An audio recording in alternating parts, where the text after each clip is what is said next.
healthy is a good idea. And sometimes these thoughts are what seems like on the surface to be something within ourselves wanting us to be healthy can actually be a sneaky mind trick of our protector system actually keeping us stuck. That is what we're going to talk about in this video.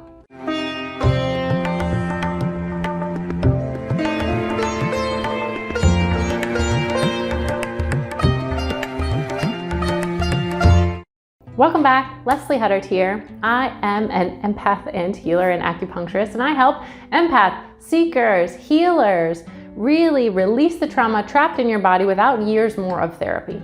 And in this video, we're talking about a tricky protector system strategy that sometimes comes up. Now, the protector system is something we talk about in subtle body work. It is the part of ourselves that is trying to keep us safe in weird, kind of messed up ways that actually keep us stuck. It's technically an aspect of the subtle levels of the mind layer of the mind-body system, and it is one of our biggest opponents when it comes to getting healthy and really healing in general.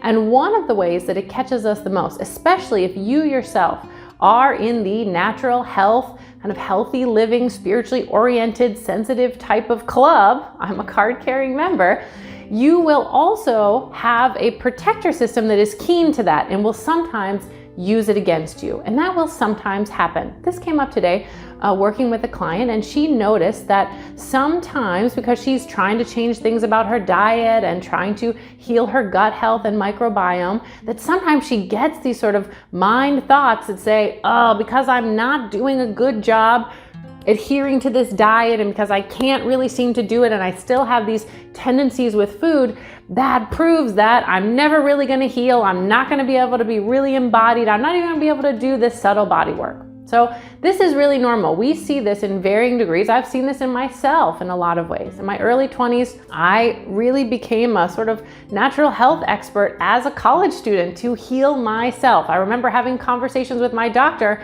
and her saying, yeah, sounds like you're on a good track there. Just do whatever you've been doing. And I thought, man, this is not a good sign. I know more about diet and health than my medical doctor. And the benefit of that was that I really healed myself from some deeper things that Western medicine wasn't helping with. And the tricky side that my protector system latched onto was I kind of became an annoying zealot and started lecturing anybody who would listen at various random unexpected times about gluten and dairy and diet and blah, blah, blah, blah, blah. Not exactly a crowd pleaser.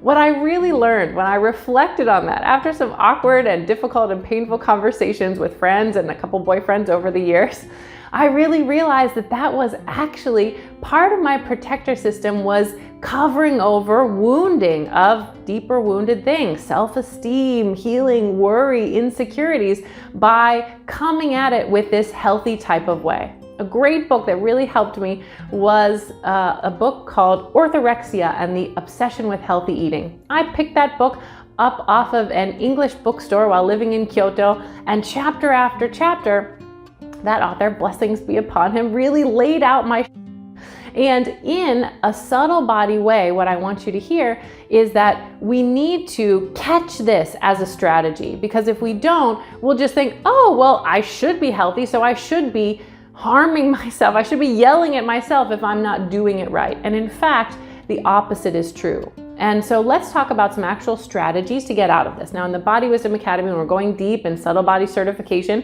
we have lots of different layers of this, including, using our statements of will and using techniques to really get down to where this is actually lodged in the system to get it up and release it. But the place that you can start is sort of twofold. One is that we have to catch the mind at its own tricks. So one of the ways you can do this is by noticing the characteristics of the mind. Whenever the mind voice is sort of speaking, the thoughts will have the flavor of worthiness in them. So for example, an observation of like, oh, because I'm not doing this diet, I'm never going to be able to. Sometimes your mind might be very explicit about that worthiness. It might match it in your mind, and the thought might sound something like, because I, ate 3 cookies today, that proves that I'm a low life, never gonna make it, crappy person in that way, or some version of that. If you are a practitioner, it might be they're in guilt in imposter syndrome because cannot adhere to this diet myself. I'm a total imposter fraud to even help other people with their natural health. It might come in that way. What you notice is this theme is the same. This sort of underneath spoken or unspoken idea that it has some meaning about your worthiness. So this means that I'm not going to be able to help people. This means that I'm not really good. This means that I'm an imposter. Anytime you catch thoughts that have this meaning flavor to them, you know that that's actually the mind. Number 2 technique here is that you can remember and make a mind shift that your mind is not an Ayurvedic physician. Your mind is probably making connections about how healing works in a way that it is not qualified to do. It is not a Chinese medicine practitioner, it is not an Ayurvedic doctor. So you have to put your mind in the right place. This might look like thoughts where your mind is telling you, because your gut isn't healed, that means you're not really going to be able to be an embodied person and have presence. Because you haven't quit sugar, your yoga practice is not going to be as deep. Now, there is a mind-body connection, and the food that we eat does have an effect on our mind-body system.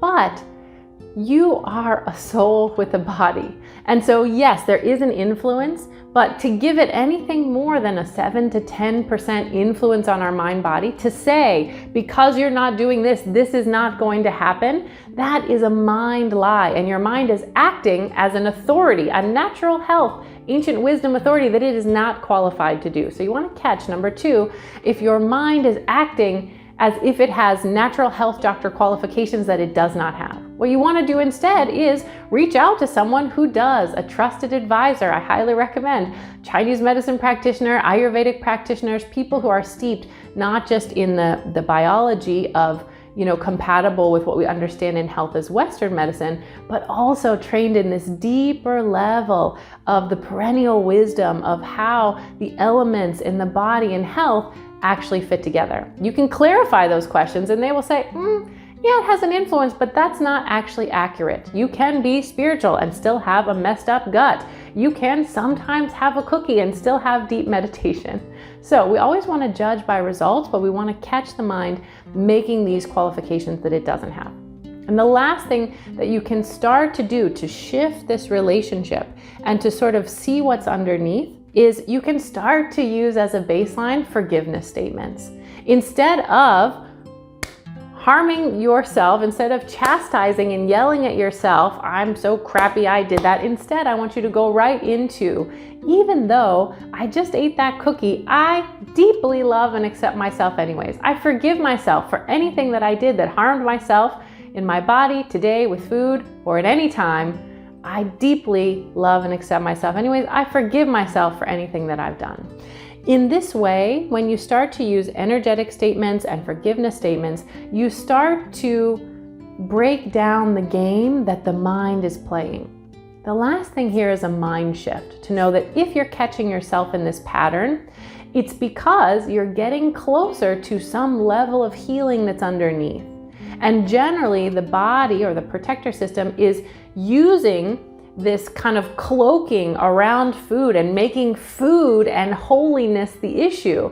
What's true is that food and holiness are 2 different categories. So anytime you see your mind trying to mush those together, it's actually just a smoke screen. There's actually probably some other worry or some healing issue that's about to come up underneath that is kind of triggering the protector system. So it's throwing this out as a smoke screen instead. So having that awareness can sort of give you encouragement. One, that your body is pushing you towards wholeness. This is one of our guideposts of subtle body healing. My body is always pushing me towards wholeness. And to make that shift, to start to catch your mind at what really is going on. So remember that anytime your mind is getting in there and connecting, putting in meaning and worthiness, anytime your mind is trying to act like it knows the ancient wisdom of healing for a degree that it does not have, That's a problem. You want to use forgiveness and self-love statements in deeper and deeper subtle body ways, and make the shift that this is a good sign that some healing is wanting to come up, that your protector system is getting a little bit triggered on. If you'd like to go deeper in subtle body work, I'll put some links below so you can reach out and learn more about subtle body work. This dealing with the protector system is the number one thing that I see other modalities in somatic therapy all across the healing spectrum, breath work, etc., that they don't have the holistic way of dealing with, and so it can really gum up the system in a way. So if you're someone that's been doing the work and feel like you should be there already, it's likely these missing components that we deal with together holistically in the system of subtle body work. So you are a soul with a body and you deserve great things. May you be deeply nourished in the elemental way and also in your heart and spiritual worthiness. There is no question about your worthiness. Thank you, thank you, thank you. This is Leslie Huddart, and I'll see you next time.